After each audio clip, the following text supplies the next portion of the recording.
నేనైతే ఇప్పుడు చిన్నోడిని తీసుకొని గుడికి వెళ్తున్నాను. ఫస్ట్ టైం బాబా గుడికి వెళ్తున్నాడు చిన్నోడు. వాడి ఎక్సైట్మెంట్ ఎలా ఉంటుందో మీతో నేను చూపిస్తాను, చూడండి అందరూ. టెంపుల్కి అయితే స్టార్ట్ అయిపోయాం మేము. చిన్నోడు వాళ్ళ అక్క వాళ్ళ ఇంటి దగ్గర ఉన్నాడు, అక్కడి నుంచి చిన్నోడు నేను తీసుకొని వెళ్ళాలి టెంపుల్కి. ఇక్కడ చూడండి మమ్మీ వాళ్ళ ఇంటి దగ్గర మొత్తం సరౌండర్ అంతా ఎలా ఉంటుందో మీకు నేను ఇప్పుడు చూపిస్తాను, చూడండి ఒకసారి. ఇదంతా మమ్మీ వాళ్ళది స్ట్రీట్ మొత్తం. ఇలా స్ట్రైట్గా వెళ్తే మమ్మీ వాళ్ళు రైట్కి తిరిగితే చూడండి ఇదంతా ఓపెన్ ప్లేస్. ఈ రైట్కి తిరిగితేనే మెయిన్ రోడ్డు. అగో చిన్నోడు వచ్చాడు చూడండి వాళ్ళ అక్కతో పాటు. తను మా అక్క వాళ్ళ పాప పక్కింట్లో. అలా స్ట్రైట్గా నడుచుకొని వెళ్ళాలి ఇప్పుడు. ఇలా నడుచుకొని వెళ్తున్నప్పుడు రైట్లో ఎస్బీఐ బ్యాంక్ వస్తుంది. ఆ ఎస్బీఐ బ్యాంక్ ఇంకోండి, ఇదే ఎస్బీఐ బ్యాంకు. అలా స్ట్రైట్గా నడుచుకొని వెళ్ళాలి ఎస్బీఐ బ్యాంక్ నుంచి. ఇక్కడ చూడండి మా వదిన వాళ్ళ బాబు, ఈ బాబు ఎంత క్యూట్గా ఉన్నాడో. అసలు నవ్వుతూనే నవ్వుతున్నాడు అసలు వాడు. చూడండి అసలు కళ్ళు రెప్పేయకుండా ఎలా చూస్తున్నాడు, నా కాసే చూస్తున్నాడు వాడు. అసలు చిన్నోడు నేను ఆడిపిస్తున్నాను ఆ బాబుతో, వాడు అస్సలు ఆడట్లేదు. మా మాయిక చూస్తున్నాడు వాడు. అసలు నేను ఎంత చిన్న ఆ బాబుతో ఆడిపించినా వీడైతే మాత్రం అస్సలు ఆడట్లేదు. అగో చూడండి ఎత్తుకోమంటున్నాడు వాడు, ఆ బాబుతో ఆడట్లేదు. ఇంతలో నా చిన్న బాబు వాళ్ళ అన్నయ్య వచ్చాడు. వాడు చూడండి అత్త అమ్మని బాబు పాలకి తీసుకొని రమ్మంటుంది అనేసి అని అంటున్నాడు వాడు. నేను తీసుకురానరా, నేను వెళ్ళిపోతాను, నేను వెళ్ళిపోతాను వాడిని అని నేను అంటున్నాను వాడితో. వాడు ఆహా వద్దు అని చెప్పి నా మీద అరుస్తున్నాడు వాడు. నేను తీసుకెళ్తాను బాబుని అని చెప్తున్నాడు. ఇంకా బాబాకి కొబ్బరికాయ అరటిపళ్ళు కొందామని చెప్పి షాప్కి వచ్చాము. అక్కడ షాప్ పక్క ఏమొచ్చి ఫ్లవర్స్ ఇచ్చింది. బాబా ప్రసాదం పెట్టడానికి కొబ్బరికాయ అరటిపళ్ళు తీసుకుంటున్నాము. అక్కడ షాప్ పక్క పువ్వులు ఇచ్చింది కదా, చిన్నోడు చూడండి ఆ పువ్వులు ఎలా లాగుతున్నాడో. ఇంకా ఆయన కొబ్బరికాయ అరటిపళ్ళు ఇస్తారని చెప్పి ఆ స్వామి వెయిట్ చేస్తున్నాము. టెంపుల్కి వచ్చేసాము. టెంపుల్లోకి వెళ్ళాక కాళ్ళు కడుక్కొని 3 సార్లు ప్రదర్శన చేద్దామని చెప్పి 3 రౌండ్లు తిరుగుతాను ఇప్పుడు. తిరుగుతున్నాను.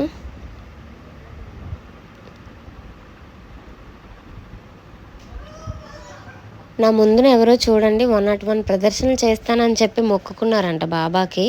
వాళ్ళు తిరుగుతున్నారు నా ముందు. నేను కూడా వాళ్ళతో పాటు తిరుగుతున్నాను. నేను 101 ప్రదర్శనలు కాదండి, ఓన్లీ 3 ప్రదర్శనలు మాత్రమే తిరుగుతాను. నాతో పాటు చిన్నోడు కూడా వస్తున్నాడు.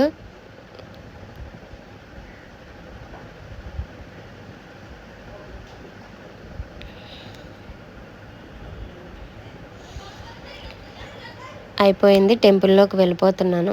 నాకన్నా ముందే చిన్నోడు వచ్చాడు గుడిలోకి. అక్కడ వాళ్ళంతా అడుగుతున్నారు ఎవరు ఈ బాబు అని.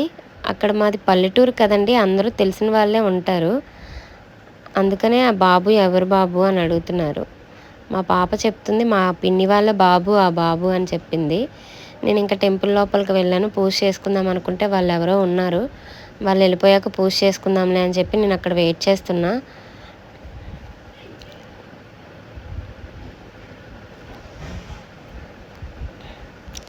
నాతో పాటు మా అక్క వాళ్ళ పిల్లలు రాకపోతే చిన్నోనే నేను ఎలా హ్యాండిల్ చేయలేను అసలు. వాడు అస్సలు సరిగా ఉండడండి. ఇక్కడ వేస్తే అక్కడికి వెళ్ళిపోతాడు. అందు గురించే నేను మా అక్క వాళ్ళ పాప వాళ్ళని తీసుకొని వచ్చాను నాతో పాటు. నేను దేవుడికి పూజ అయితే స్టార్ట్ చేశానండి. ఒక్కొక్క సైడ్ బాబా టెంపుల్లో పసుపు కుంకాలు వేయరు, మా ఊర్లో మాత్రం వేస్తాం మేము బాబాకి. ఒక్కొక్క టెంపుల్లో అసలు బాబా దగ్గరికి కూడా వెళ్ళనివ్వరు. ఇక్కడ మాత్రం మేము వెళ్తాం టెంపుల్ దగ్గరికి.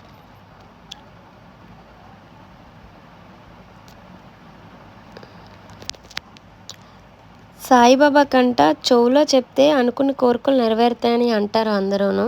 నేను కూడా అందుకే బాబా చెవులో చెప్దామని చెప్పేసి నేను వెళ్తున్నాను. నా కోరికలు ఏమైతే ఉన్నాయో అవన్నీ తీరాలని చెప్పి బాబాకి చెవులో చెప్తున్నాను నేను. చూడండి చెప్పేసి ఇంకా నేను పూజ అయిపోయింది కదా, బయటకైతే వెళ్ళిపోతున్నాను.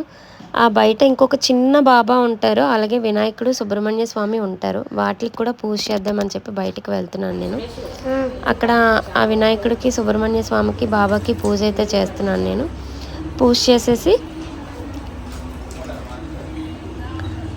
అక్కడ గంట ఉంటుంది కదండి, గంట కొట్టడానికి చిన్నోడు ఆ తాడు లాగుతున్నాడు. చిన్నోడు చూడండి గంట ఎలా కొడుతున్నాడో. వాడి చేత కొట్టిపిస్తుంది మా అక్క వాళ్ళ పాప. చిన్నోని చుట్టూ అందరూ రౌండ్ అప్ చేశారు పిల్లలు. అంతానా? అంతా వాళ్ళంతా మా స్టేట్ పిల్లలేనండి మొత్తం అంతా. అక్కడ అంకుల్ ప్రసాదం ఇస్తుంటే చిన్నోడు చూడండి ఆ ప్రసాదం కాస్త ఎలా చూస్తున్నాడో, వాడికి కూడా కావాలి అన్నట్టు. ఇంకా మేము వెళ్ళిపోతుంటే ఆంటీ బయటకు వచ్చి బాబుగాడికి బిస్కెట్ ఇచ్చింది అడిగాడని. వాడు చూడండి బిస్కెట్ తీసుకొని ఎలా తింటాడో.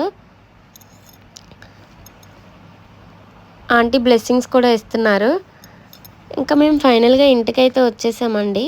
ఇంకా నేను బ్రేక్ఫాస్ట్ చేయలేదు, బాబా టెంపుల్కి వెళ్ళొచ్చి తిందామని చెప్పి. మమ్మీ ఏం చేసిందో బ్రేక్ఫాస్ట్ ఇంకా నాకు కూడా తెలియదు. మమ్మీ అయితే ఇడ్లీ చేసిందండి బ్రేక్ఫాస్ట్. ఇడ్లీ కొబ్బరి చట్నీ చేసింది బ్రేక్ఫాస్ట్ మార్నింగ్. నేను ఇంకా అవి తినేసి ఇంకా రెస్ట్ తీసుకోవడమే.